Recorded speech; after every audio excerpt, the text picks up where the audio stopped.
gagawa tayo ngayon ng dessert. Diba summer ngayon, ang init-init.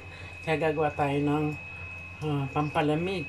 Pero napakasarap niya. Siyempre, watermelon yan at saka papaya. Pinagalo ko siya. Ayan. Watermelon at papaya lang. At siyempre, may yelo tayo rito.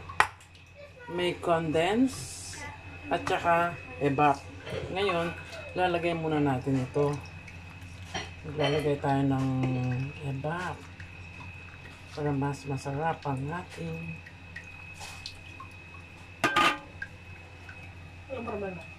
ayan, siyempre ang ating condense. Try nyo yan. Masarap yan. Ilagay na natin lahat para mas masarap pag may sabaw siya. At ilalagay na rin ang ating yellow. Yung ating ice, di ba? Ganyan lang siya kabilis, ganyan lang siya kagaling gawin. At siguradong masarap yan.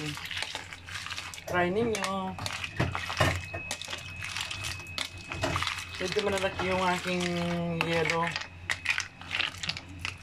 Pero malaga dyan, lumamig siya. Di ba? Ayan.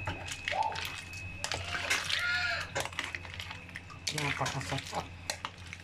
Mas masarap yan kapag lumamig na. Ayan, ang aking may share sa inyo.